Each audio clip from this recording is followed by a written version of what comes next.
Else, can you tell us about plot? Like, would you, well, like any good gay movie, it's filled with drag queens and that are the moral guiders of some of the bigger characters. They are used throughout the film to tell the story and almost set up chapters of what's going on in the love triangle.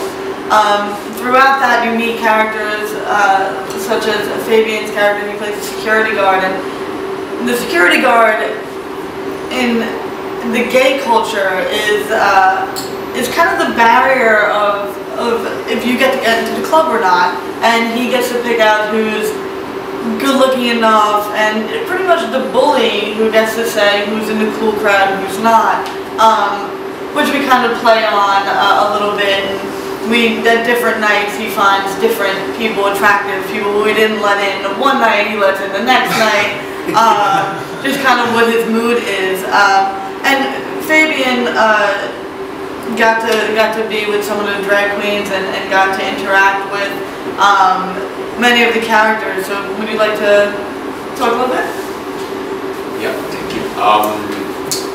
Yes, basically the guys is kind of what we talked about at the beginning. It was supposed to be this stray guy who was very like okay guys, come or go or muscle, no matter what. But then at the end, the last minute, it was a change. You know, we changed very much the mind of how the character will be built and what was the approach that we will do it, and it ended up being very flamboyant, very like. And it was kind of interesting. Actually, it was my first experience doing some kind of flamboyant. I mean, I've been working with gay people and I mean gay characters, but it was more like not a stereotype of what is supposed to be gay for people outside, because I don't really have that specific characteristics for somebody. But anyways, it ended up he got a really good and not really good relationship with everybody. There is such a big dramas everywhere in the club, in the outside and in the inside. But he is obviously part of this nightclub life. And one of the things that I didn't really like from the character was basically that, the fact that he is at the door saying who is right to go and have fun and who has to get out from here. And he basically, yes, he's very selective.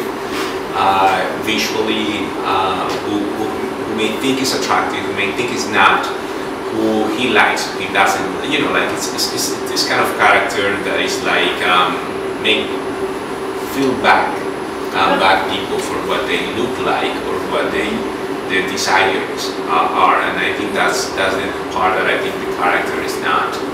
It's not really funny at the end in that age. Yeah. Yeah.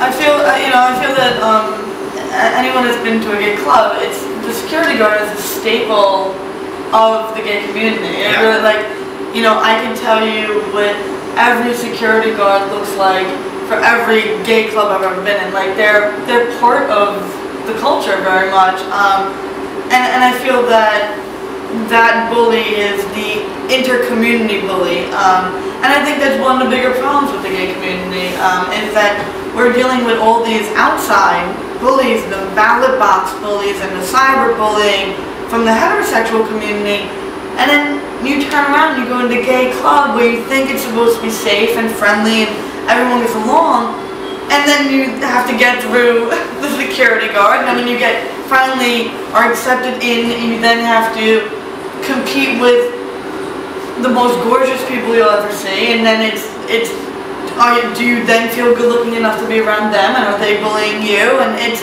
the inter-community bullying is really what needs to stop, and I think Lady Peacock shows, I think the cast of characters, I think the way we casted the film,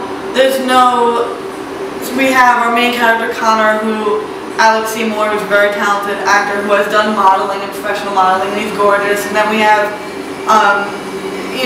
Casey Comax, who plays Devin, who's more the boy next door look, and pretty much a group of characters that they hang out with and their friends are all different types, and I really enjoy Bobby Walker and Israel Venus, who played the two closer friends, and Simon Vargas. Very good-looking boys, but all different types, and I try to show there's a wide variety, and we're all beautiful, and they were so great, their characters were so great, and it was a pleasure. Yeah.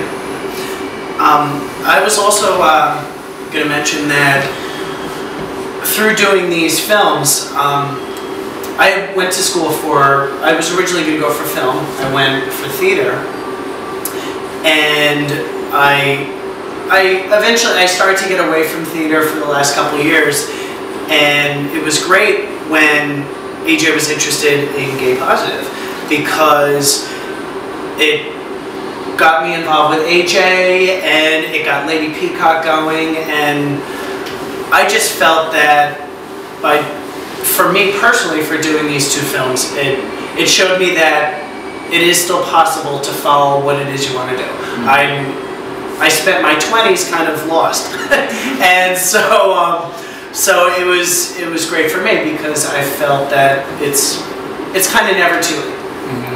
Whether it's following your dreams or whether it's dealing with bullies. I know that I dealt with bullies growing up, and eventually I just gained strength, and I've moved past it, and I'm sure they have as well. But yeah, I wasn't. Hopefully. Yeah, hopefully, yeah. But I wasn't sure if either one of you want to mention with any bullies or. Yeah. I mean, I actually have my coming out story wasn't as dramatic as a lot of my friends. Who have come out. Luckily, my family is so supportive. I mean, supportive enough where I named my company after it's my last name, but I consider it my father's last name, and they were supportive enough where I named my entire company based on my parents' legacy, if you will. But I came out. I went to an all-girl Catholic high school. I never really considered myself, 100% female by any means. Now I go by male pronouns, but having to come out in all-girls school was an interesting process for me, mostly because most of my friends were totally fine with it, and others were like, oh my goodness, like I've slept in the same bed as AJ, or I was known as Jana back then, and we've been in the locker room together, we've played sports together, and we've slept, and all of those high school worries. And I think, I'm hoping now, especially in New York, those worries are laughed upon as I look back, and now they're not issues anymore. But I mean, overall, I was bullied only slightly. I will say, overall, I luckily, knock on wood, I had a pretty easy coming out situation. Looking back on that situation, do you have any thoughts on why? Like, is it so that in turn these people are not the spotlight, if you're putting the spotlight maybe on someone else, like, or could it be something as simple as maybe there is this underlying prejudice, maybe there is this I definitely think that no one ever wants to be the bullied, and if we are the bullied, then we become the bully. I guess maybe by saying I wasn't really bullied is, I guess, getting me out of saying I was a bully. And in actuality, I will say that, anytime the pressure was on me, and before I was ready to come out, and people would just assume I was a lesbian, I always didn't want to be labeled as that because I was scared of what that meant. And then I'd make fun of somebody else because they were a little bit overweight, or they weren't, what we would consider a society attractive, and then I would bully them. So I mean, I understand both sides of it, and I understand the need to not have the attention on you in a negative way. Right. Not that I'm excusing bullying by any means. I think that we just all need to start educating kids to look at differences as not a he's different so he doesn't belong, as a he's different so let's include him because we could learn from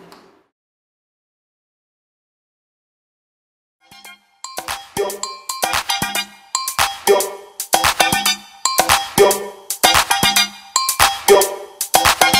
I feel alone.